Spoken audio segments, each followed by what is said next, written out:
Hello and welcome to the Mukilteo School District Family Webinar. We are here to talk a little bit more about our in-person learning plan and give you some updates tonight. So as we wait for people to join, we are expecting quite a number of people to join us tonight. So we're going to give just about 30 seconds for those folks to get into the room so they don't miss anything critical.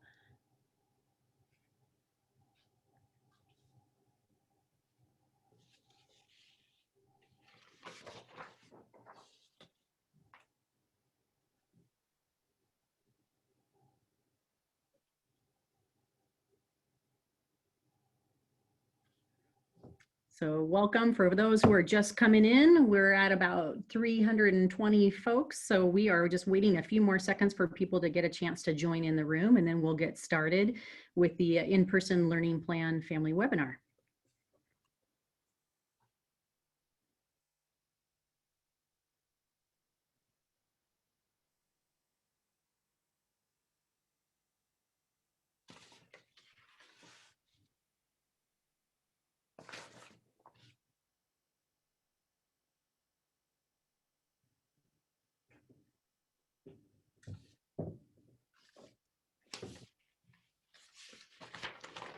Okay, people are slowly coming in, so we're going to get started here. So I just want to introduce myself. My name is Diane Bradford. I'm the Communications and Public Relations Director for Mukilteo School District, and it's my honor tonight to welcome you and thank you for being here to participate and hear some updates and have a chance to ask some questions as part of our town hall event tonight.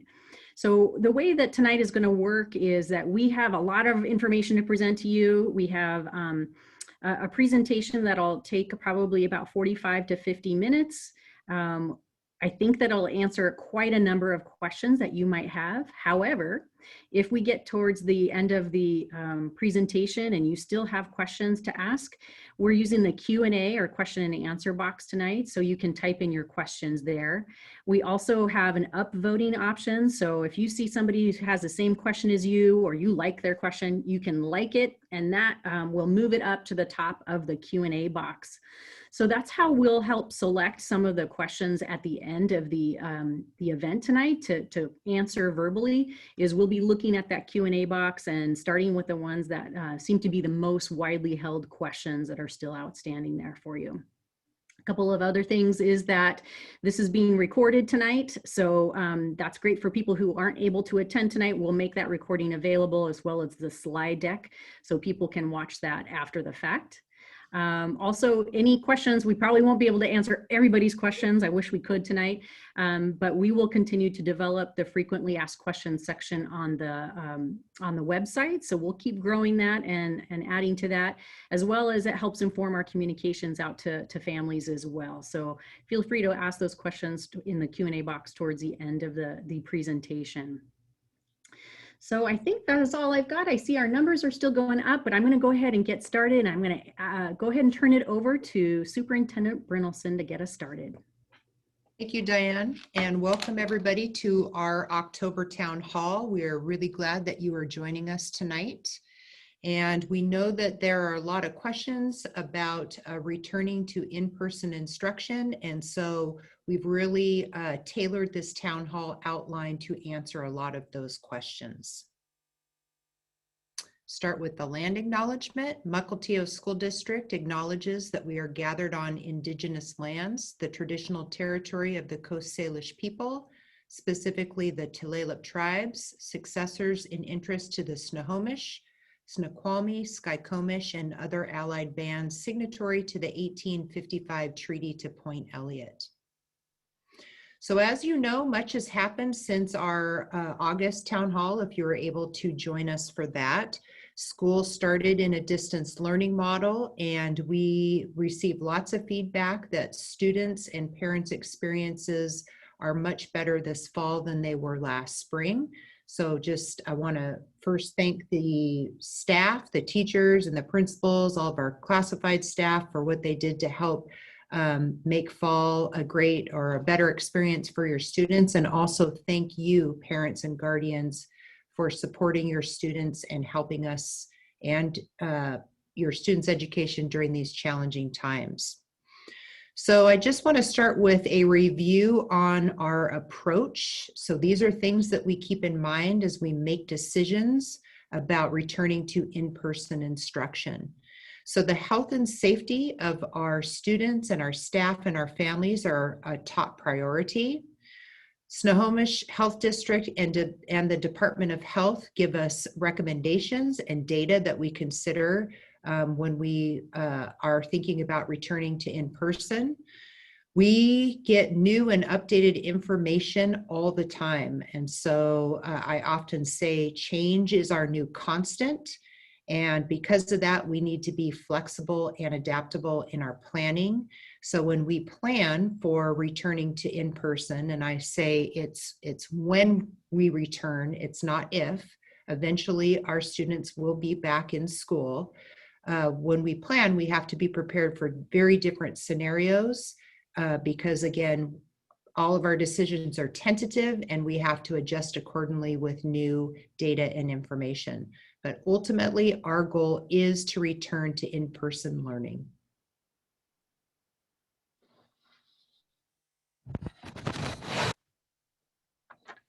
So decision making. So I just want to review the things that we think about and consider and the guidance that we have when we make decisions about planning for in-person. And it really starts with the Snohomish Health District decision tree. And I just want to review that. I'm sure you've seen this, but it's always helps to review and center our thinking. So this visual is divided into 3 parts, and all 3 work together as we transition students back to in-person. So the first question that we need to ask is, should your community provide in-person learning and for whom? So we need to look at the COVID-19 activity level, and then that corresponds with the recommendation for the educational modality. So as you know, in July, it was recommended that schools in Snohomish County, for the most part, start in a distance learning model. There's exceptions for small groups of students that need specialized instruction or more support. But in general, schools were to start in a distance learning model because the COVID cases were above 75, which is the high range. Right now, we're in the moderate range, 25 to 75. I'll talk more about the current data in a bit. But the recommendation when you're at the moderate range is to consider planning in-person learning to elementary students. And it's left up to the school districts to decide which grade span and whether we do an in-person all-day model or a hybrid model. So once we have the moderate level or the recommendation for the modality, then we transition over to the middle part of this graphic.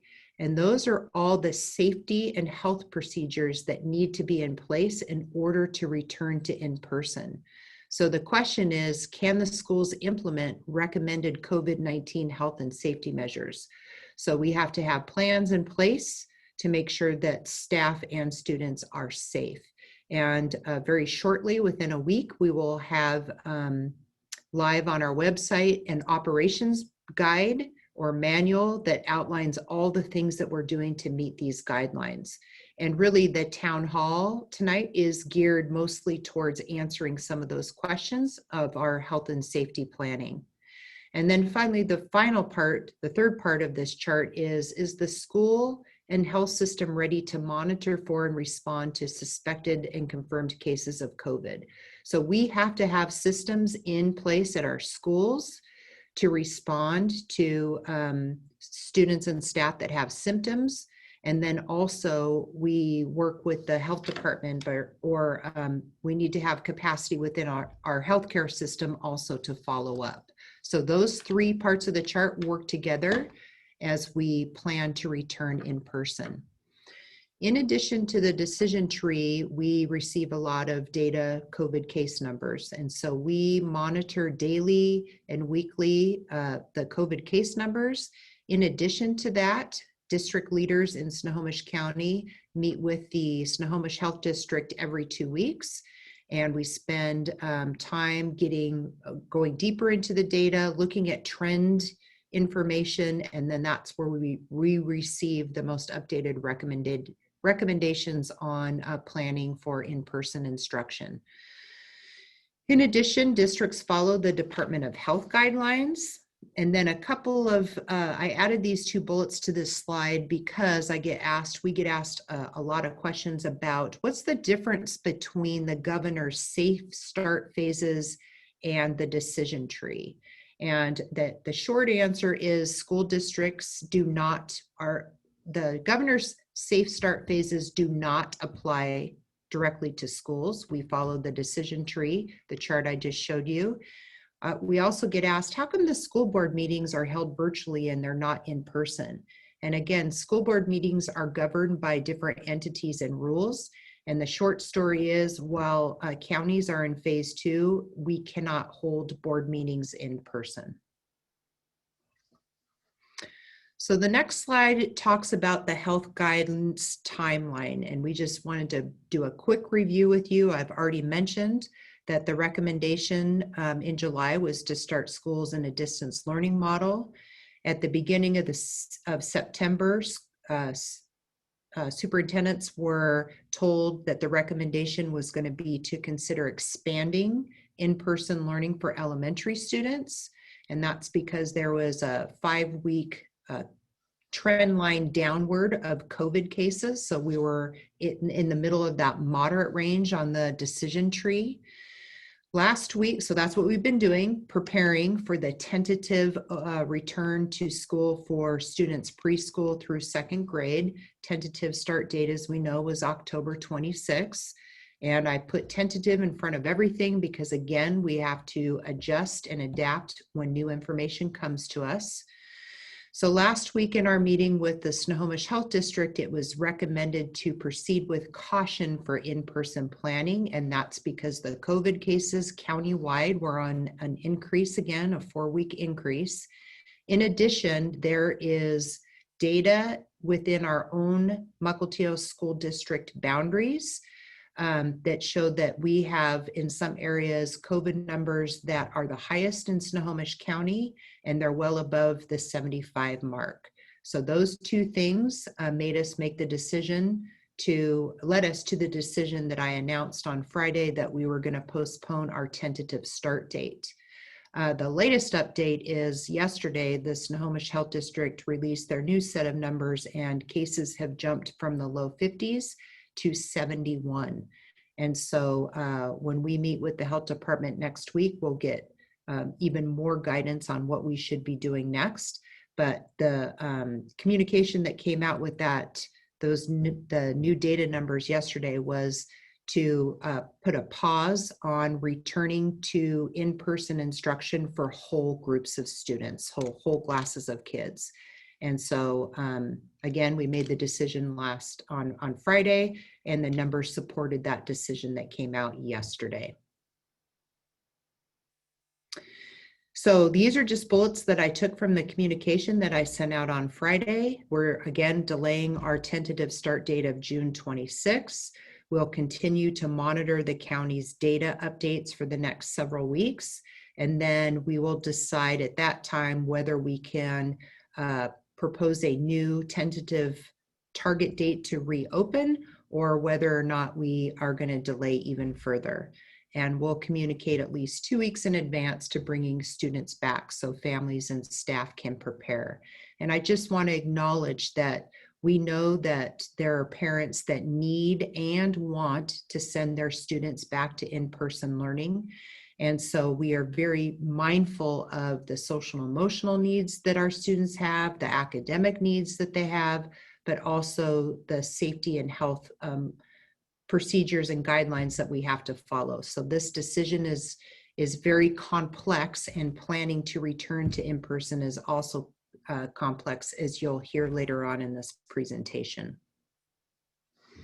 So as I said earlier, it's not a matter of if we return to in-person, it's a matter of when. I don't know when we're going to return, but we will continue to plan. So as you know, we sent out a survey to our elementary families as well as our elementary staff members, because we wanted to know how many were planning to return back to person in-person instruction and how many wanted to remain in a distance learning model. And that's something that we committed to very early in the school year. Families that wanted to remain in a distance learning model would have the option to do so. So here is the initial survey results. We have just over 3,500 students in preschool through second grade enrolled in our district, and we heard from a little over 3,000.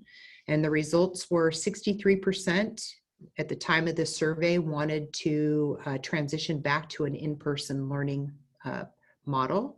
We had 33% that wanted to stay distance learning at least through the semester. And then we had 4%, as you know, we asked the question, do you want distance? Do you want to return in person? Or if possible, would you just prefer to stay with your teacher? And so we had 4% of our students that just said, we love our teacher, we'll just stay in whatever model, if possible, that teacher is going in. So for the elementary teachers, we had 203 preschool through second grade teachers that responded. At that time, 56% said that they wanted to return in person.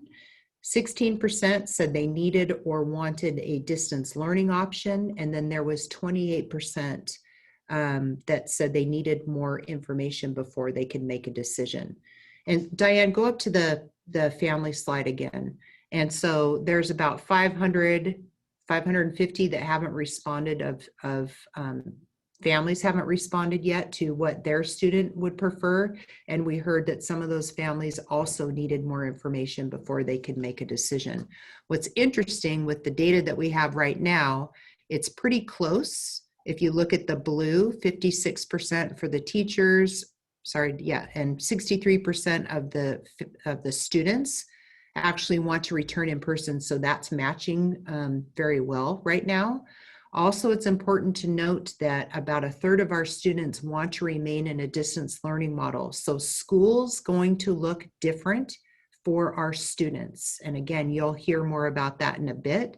But when you think about a school that maybe has 600 students on site, if a third of them want a distance learning model, that means that there's going to be less students on site in all of our buildings. So we have received a lot of questions about health and safety. And so we just kind of theme these real quickly. So kind of the top themes that came out where they had questions, you had questions, staff had questions about personal protective equipment, maintaining social distancing guidelines, and safety procedures. So again, we will have an operations manual that we'll be posting. It's a living document, so it needs to be updated frequently, but it will have many of these systems outlined in that. So I'd like to turn it over now to Cindy Steigerwald, our Director of Transportation and Safety, and she's going to walk through some of the guidelines that we have figured out or processes we're going to have in place to meet the health and safety guidelines. So Cindy, over to you. All right, thank you. And welcome, Mukilteo families. Good evening. So I will walk through, as Dr. Brynildson said, some of the planning and that we've done throughout this process. As she identified, we came up with 3 of the main categories, and then within those categories, we needed to start looking at specific plans and kind of drilling down to the details. So here's an example of some of those items, which would be staying home when sick. This is for staff and students, daily attestations, bus transportation, the process for arrival and departure, instruction, what will that look like in the classroom? How will we maintain physical distancing?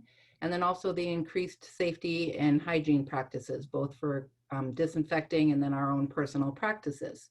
As we looked at that, really the intent is to develop plans that would help to confirm that staff and students are well when they enter our buildings, and then have the plans to support that wellness as we invite students back on site. So to start with, the foundation of that would be the daily attestations. So we looked at many options, and we have decided that staff will complete electronic attestations daily. And then for students, we have decided to do paper attestations. And that's really to make sure that we have the ability to reach our families in an effective way. And then also we have a visual form from students and their families stating that their students are well as they enter the buildings. So all students will have that attestation form, and then on arrival, they will also have a temperature check. And we will make sure both of those are completed before they enter the buildings.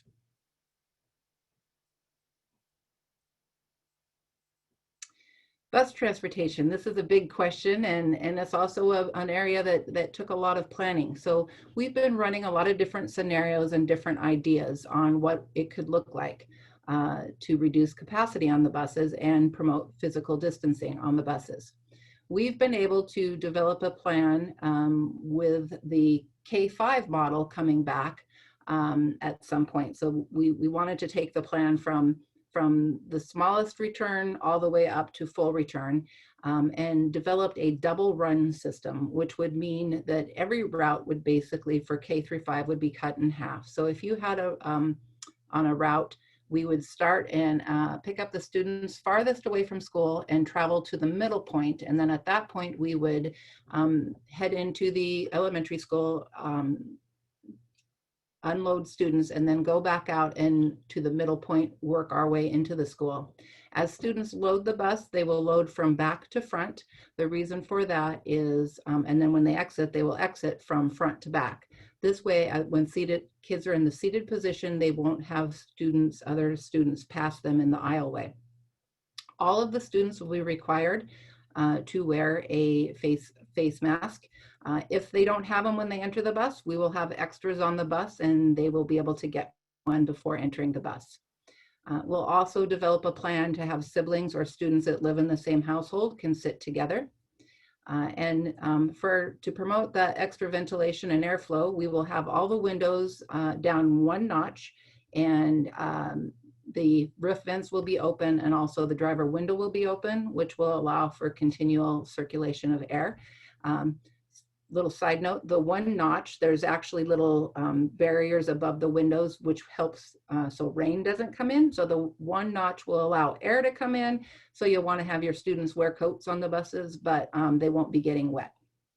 And then the buses will be disinfected between runs. The drivers will have disinfectant wipes and will be able to wipe down all the touch points, which would include the handrails and the seat backs, any of that area. And then on longer layovers, they will then be able to do a more thorough wipe down of the bus. And at the end of the day, each bus will receive a disinfectant treatment with the electrostatic sprayer. And as of doing this system for K-5 and even for hybrid moving on, the average load was between 20 to 25 students. With the seat capacities of 28 seats per bus, that was one student per seat. Arrival and departure. Anybody that's ever entered a school, elementary school in particular, before or after school, you know that it's a very congested area. So we have taken the time, had our manager of safety, who is retired law enforcement, along with another campus security person with that same experience, do an assessment of all of our parking lots to look at the different ways that our students will be coming to us. So that was bus riders, walkers, and parent pickup and drop off. So within that, then looking at the passive travel and identifying where the students will be entering and creating checkpoints for attestation. So you'll be provided with a map that will show you exactly where the students will be entering dependent on the way they get to school. There will be a checkpoint where they will turn in their attestation form and have their temperature check. If they arrive without an attestation form, and the temperature check is taken and there's no temperature, they'll go to a waiting area, an outside area that they'll wait, and staff will make contact with the family and do a daily attestation. And then at that time, they'll be escorted to the classroom. If they do happen to have a temperature 100.4 or higher at that checkpoint, then we will escort them to the care center where either nursing, the health room staff will help the student and will make contact and to have students go home promptly.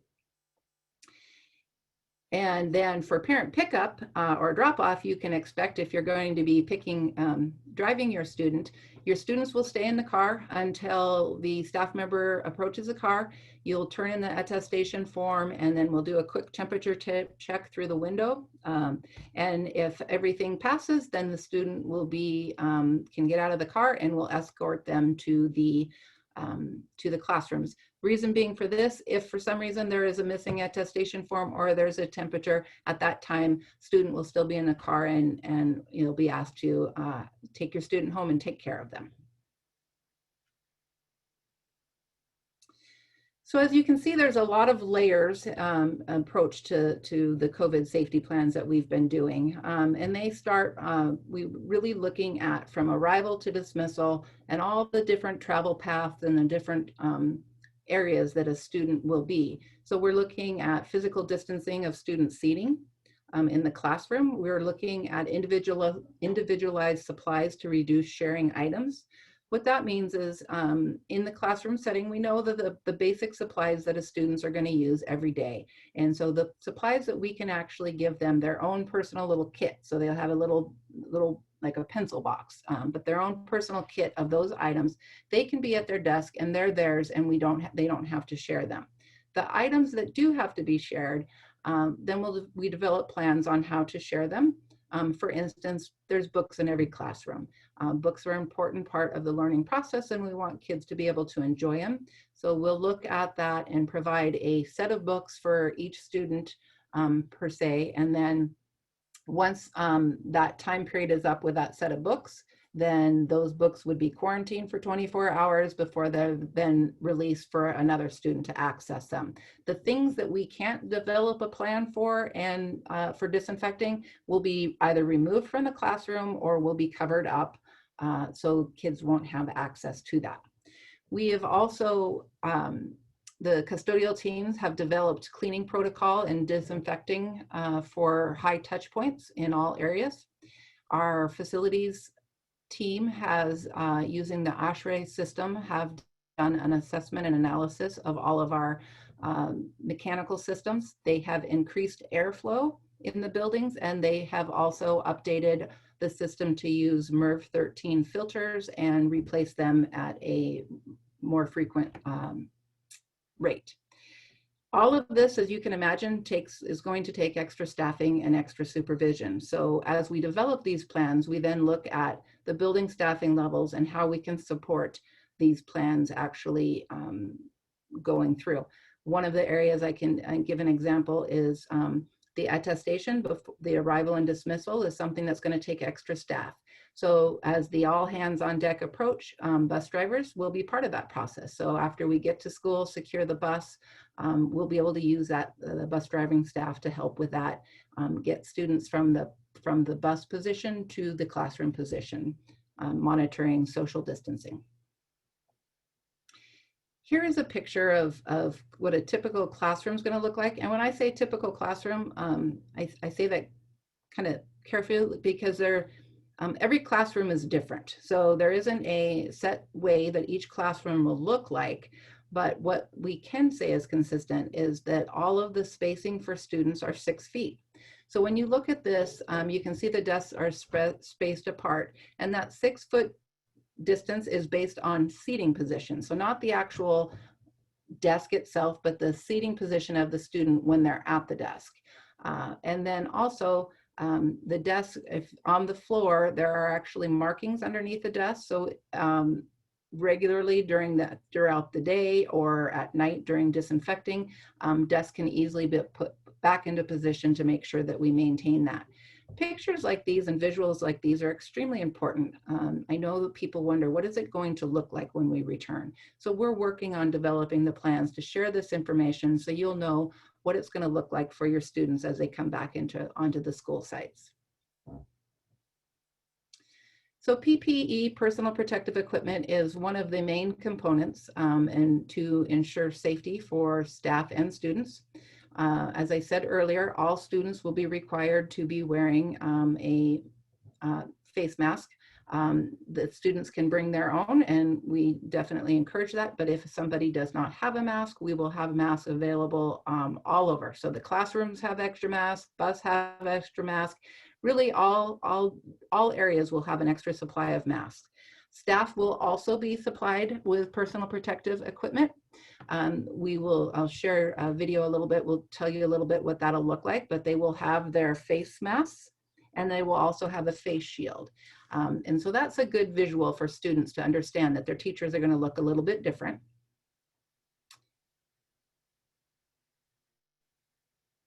And here's the video that'll give you an example of all the different supplies and PPE we have.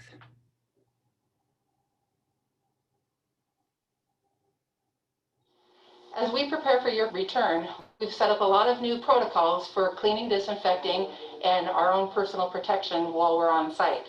We have a large array of different cleansers, hand sanitizers, and disinfectants that you'll be seeing in your classroom and that you'll be using to help keep yourself safe.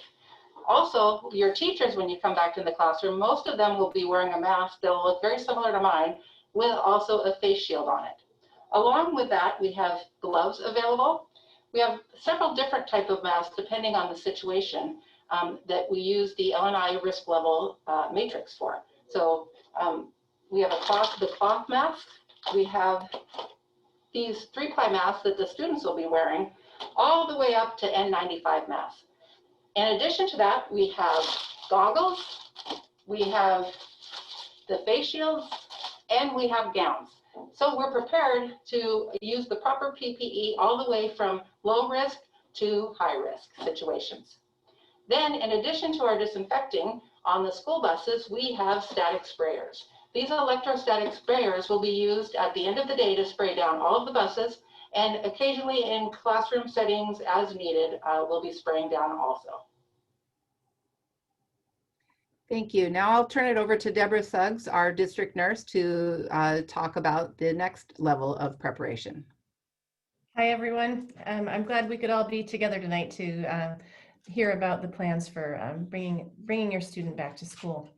One of the projects that our nursing team has been helping with, and we've been collaborating closely with the safety department, is to create training videos for not just staff, but for families and kids about how to safely use your mask, how to safely put it on, how to take it off. I'm not going to play the video here tonight, but you can see one of our nurses here, Alyssa. She's the nurse for Pathfinder Kindergarten Center and one of the nurses at Challenger. She did a video about mask safety. We had some others who that you'll be seeing later down the road, that nurses that got together and did some training videos for staff and families surrounding hand washing and what a teacher might look like when they come to school. These are some of the projects we've been working on as a nursing team. Another thing that we've been working on is to help develop training plans for staff, for families, and for student audience.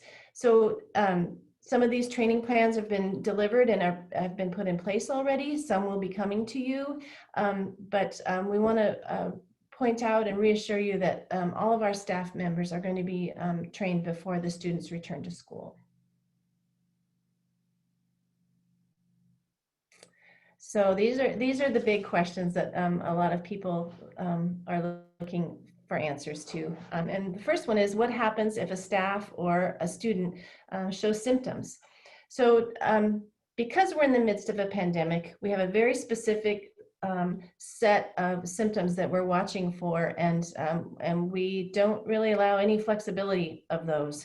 So if someone falls sick at school, let's say they develop a fever or a sore throat or a headache, so they're just not feeling well, they're going to be isolated and we're going to send them home. And so isolation from a staff member's point of view just looks like gathering their gear, going to their car, going home. And we have protocols and procedures in place for that staff member to be in communication with the building administration and the school nurse as needed to talk about the next steps. If one of our students falls sick at school, then we have other procedures set up that our health services staff are prepared to gear up and escort that student either outside if weather permitting and you're able to come and get your student quickly, then we'll wait outside with your student until they're picked up. And when you come to get them, you'll go home with kind of a packet of instructions. And one of the things will be how long your student needs to stay home and what that process might look like. So then that leads me to the next question. How long does someone have to stay home? Let's say your young one goes home with a stomach ache and a bit of a fever, and they're just not feeling great. And they feel better 2 or 3 days later. Because we're following the strict guidelines of the Snohomish Health District, we're going to stand firm on that. You need to stay home for 10 days. And you can come back after 10 days, provided a 24-hour period has passed before your day to come back to school, where there's been no fever and the symptoms are better, and you haven't been using any medication to reduce the fever. Now, a lot of people want to know, do I really have to stay home, or do I really have to keep my child home for 10 days, if they have one of these symptoms? And the answer is yes, unless your child goes and has a COVID test, and that COVID test comes back negative. If your child goes home with symptoms, you talk to your healthcare provider or their pediatrician. Let's say the COVID test comes back negative, then that changes the return date for your student. And provided they're symptom free for 24 hours, they can come back to school after that negative result. Next question is, what happens if you have to quarantine because of a potential COVID exposure? So, for example, let's say in the classroom, we hope that this doesn't happen. We've put a lot of things in place to assure that this doesn't happen. But for some reason, your student has a potential exposure at school or out in the community. The quarantine period is 14 days, and that's the public health guideline, and they stay home for 14 days. They can still do their work. The quarantine just means they need to stay in their home. You don't want to be going out into the public or into the school buildings, but they could still do their work, their school work, provided they're feeling okay. If we have a positive COVID result in a staff member or a student, what happens is kind of the same, whether it's for staff or students, and that is we're going to follow the directions of the Snohomish Health District. So if staff member finds out that they had a positive COVID test, they're going to be contacting their supervisor at school. We have procedures in place to kind of guide them through that process, and we will take our guidance from the Snohomish Health District as to whether or not contact tracing within the school might need to be done.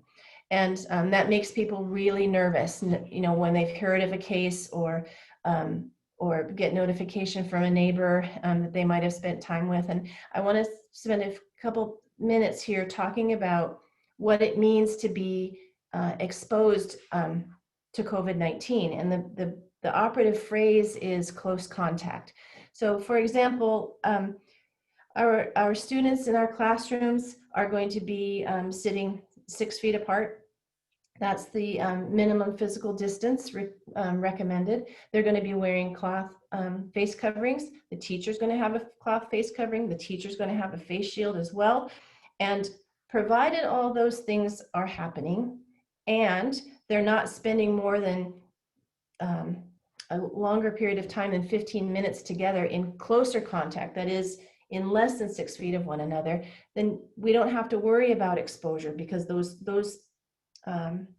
guidelines have been followed.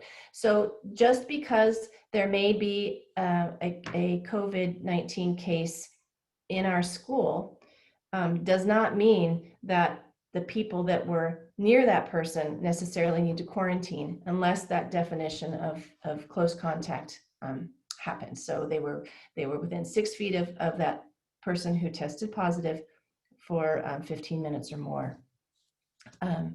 So that's kind of the it in a nutshell, and just want to share with you that we work closely with the Snohomish Health District. Our nurses and our health services teams are very well versed in what the guidelines are, and we've put lots of things in place to make school as healthy a place as we can. This is Bruce Hobart. Good evening. My name is Bruce Hobart. I'm the Assistant Superintendent for Human Resources and District Operations. I'm going to cover 3 topics tonight, 2 of which pertain particularly to students. I'm going to talk about meals. I'll also talk about childcare, and then I'm going to review some topics that are still in process that we're working through. First of all, meals, you're probably quite aware of the efforts that our Nutrition Services Department has been making since last spring to make sure our students are taken care of with meals. That certainly continues into the in-person model when we start that. We are allocating meals in a 7-day allocation, both for breakfast and lunch, and those are distributed 2 times a week at different locations within the district. I also want to point out that we deliver to 4 different apartment complexes: Vantage Apartments, the Greens of Merrill Creek, Puget Park, and Tamara Ranch. All of this information is on our district website.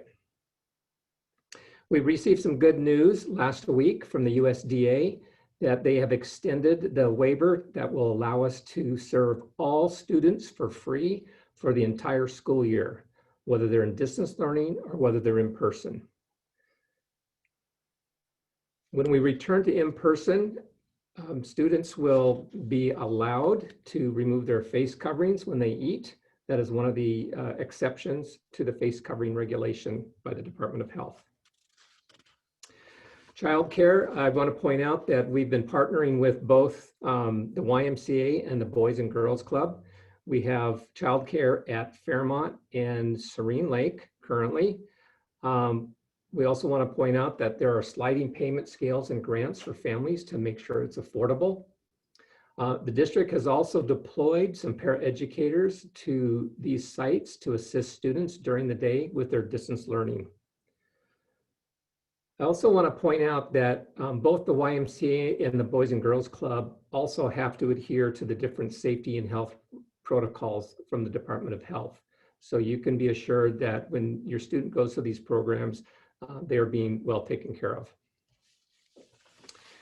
Last category are a number of complex and challenging issues that we continue to work through.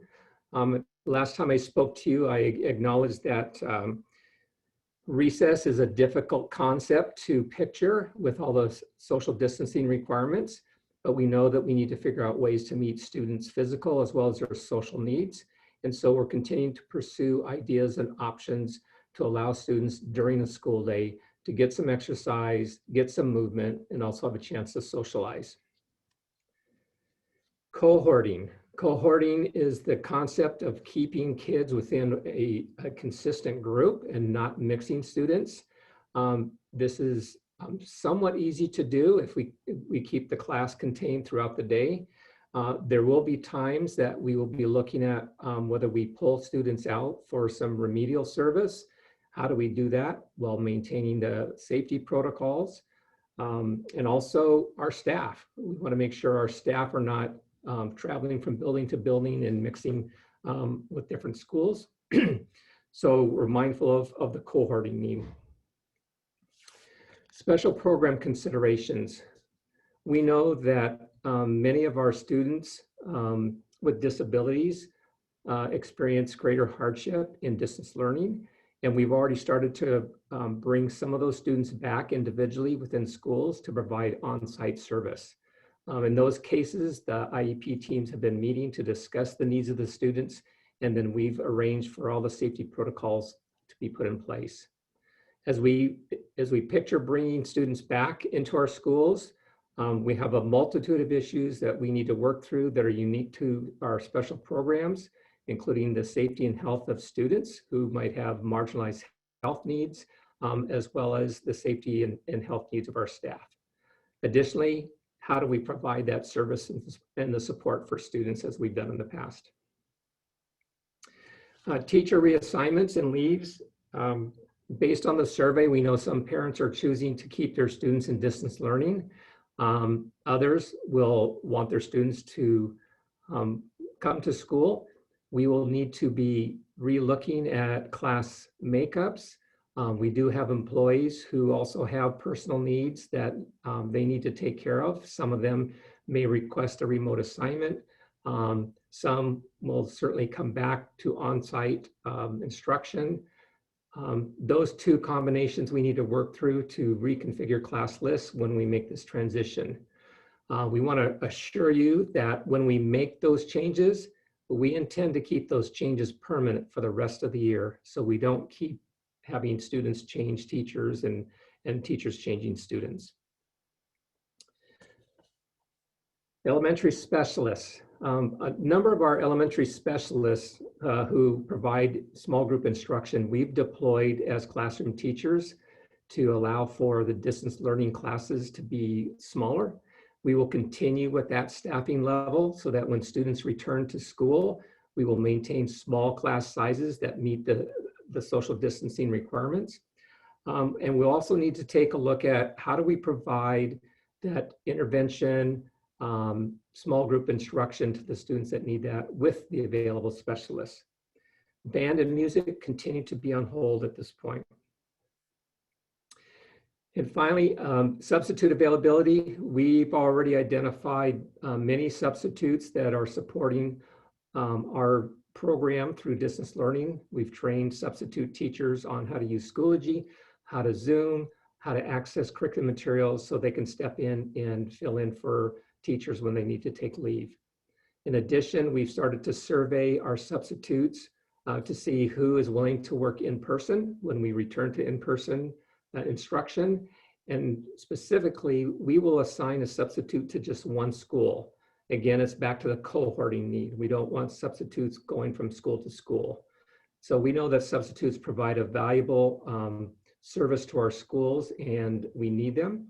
And so we are arranging to make sure that we have a pool of resources to tap into when we need them. Thank you. Thank you, Cindy and Deb and Bruce. So this is the last slide before we take some questions. So again, our next steps is we continue to be cautious and thoughtful. So again, change is our new constant. We continue to plan for the time when we do return to in-person learning. It's not if, it's when.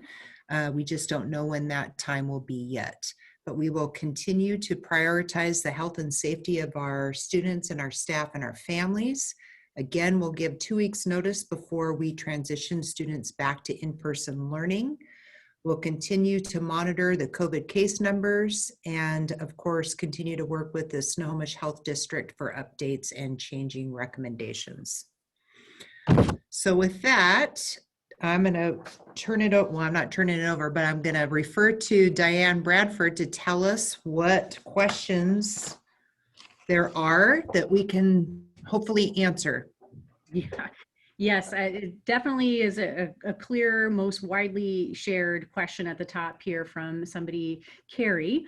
And the question is about if a child becomes sick and needs to stay home, and it could be just a cold even, will they continue to do distance learning with another teacher while they're self-isolating? Or can somebody speak to that? What might happen during those 10 days for the student?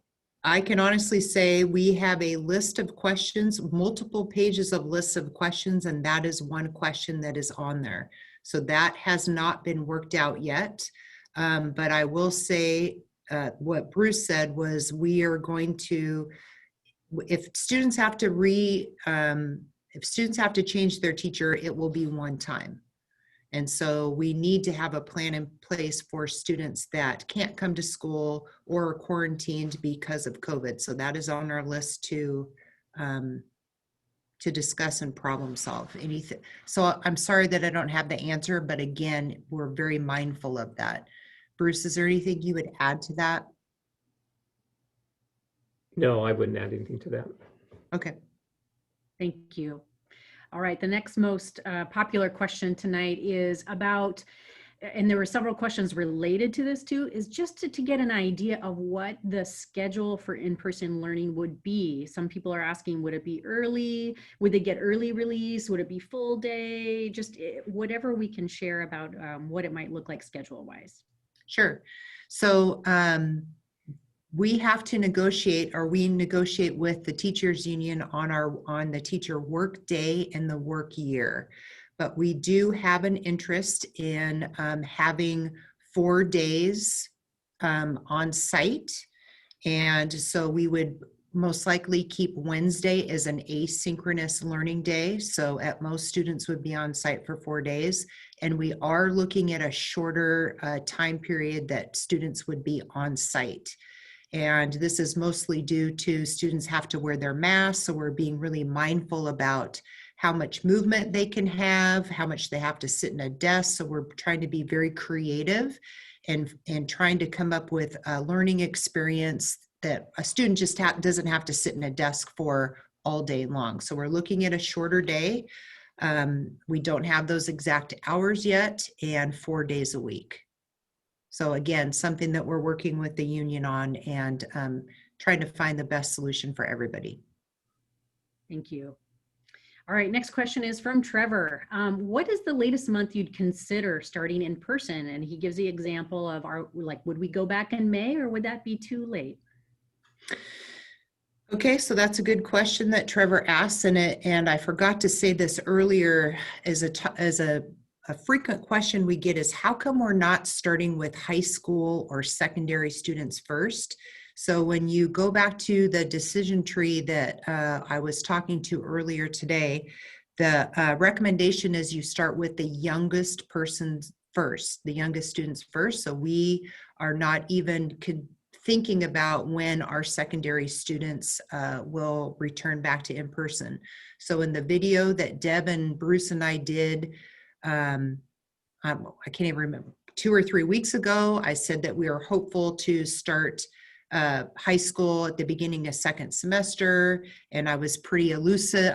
Wasn't real firm about middle school would be December, January. That's because all of our plans are hopeful and tentative. So anyway, I just wanted to answer that question, that we need to start with our littles first. We don't have a choice.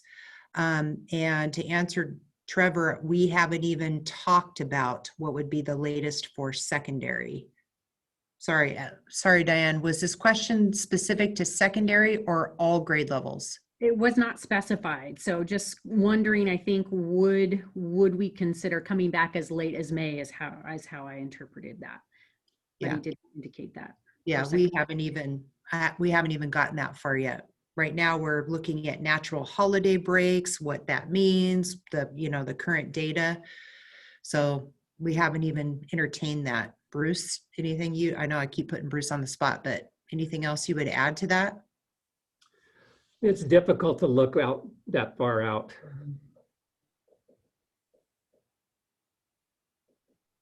So I appreciate the 3 questions we've been asked. I don't have a solid answer for any of them right now, but the first 2 at least are on our radar and we are going to work through. The third one, yeah, May is a long time away. So don't know how to answer that either. I have one that I can answer. All right.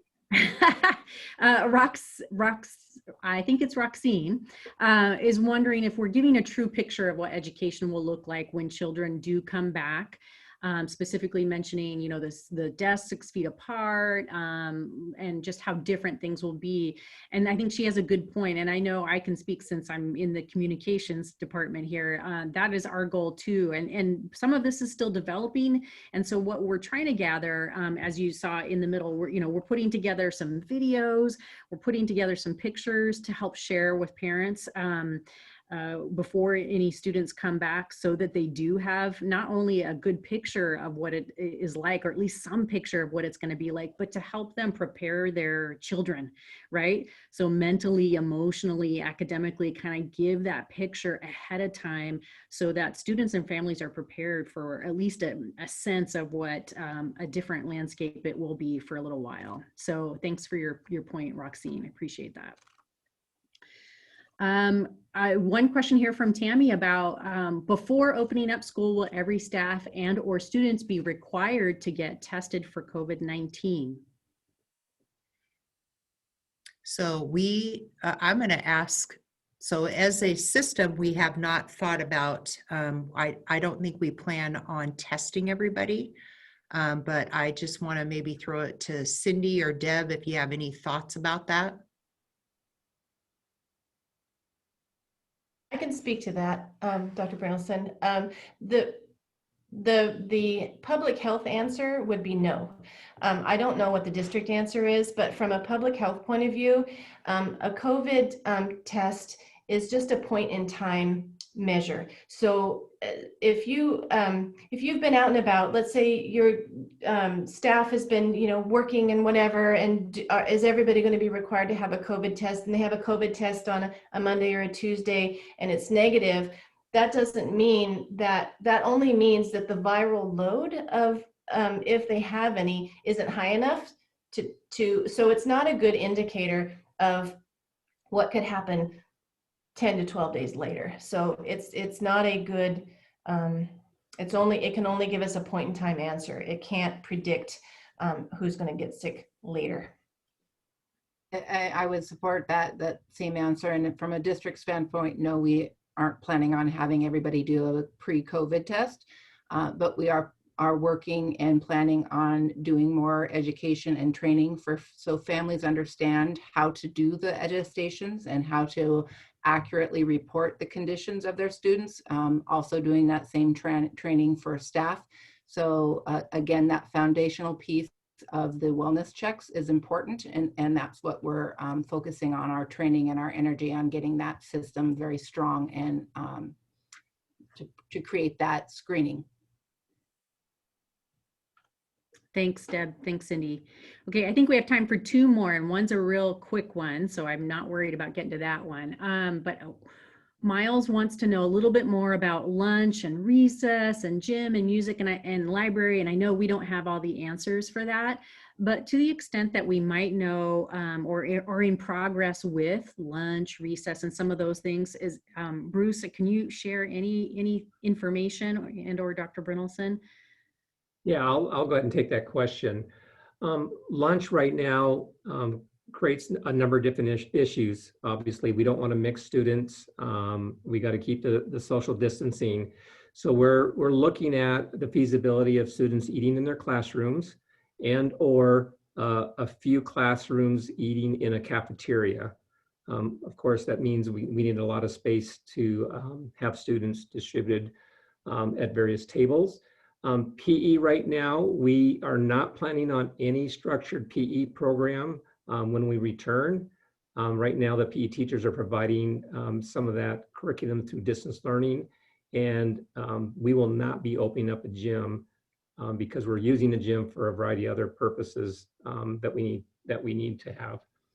And music, both music and PE at the elementary typically is for a specialized curriculum. It also provides for teacher planning because we don't have some of the facilities that we normally have. Given some adjustments that we've had to make in the school, we won't be having the structured music and PE program as we've had in the past. If music and PE instruction occurs, it's going to occur in the classroom in some way. Thanks, Bruce. One question I want to be sure and get in, it's probably our last one of the night since we have 1 minute to go. And I think Dr. Brynildson, this one's probably for you. What are the options for parents who want to stay with distance learning? So we have said that families or students that want to stay in distance learning, they will have the option to do so. So if you and your family, or if your student needs to stay or you want them to stay, we will honor that request. And we are working hard to make that happen. So there is and will continue to be an option for families that want to stay in distance learning for the year. Did I answer that, Diane? Okay. All right. That's the way I interpreted it. I was like, I got an answer. So I just want to double check to make sure. That sounds good. Thank you, Dr. Brynelson, and thanks to everybody else who presented tonight. And thank you to the families and staff who joined us tonight. I appreciate your presence here and wanting to learn more. I know we weren't able to get to everybody's questions. We'll continue to develop and grow the frequently asked questions that are on the website. From these. I also want to just remind people, or in case you were able to join us a little bit late, that this is recorded. We'll share the slide deck as well as a recording out with families within a couple of days. So you can pass that along to your friends or rewatch for information if you wish. And again, just one last reminder, we also have a Spanish version of this family webinar tomorrow night. So I invite anybody who wants to participate in Spanish and hear it's the same information, but in Spanish. So thank you again for having us into your homes tonight, and have a great night. Stay safe and stay healthy. Thanks. Good night.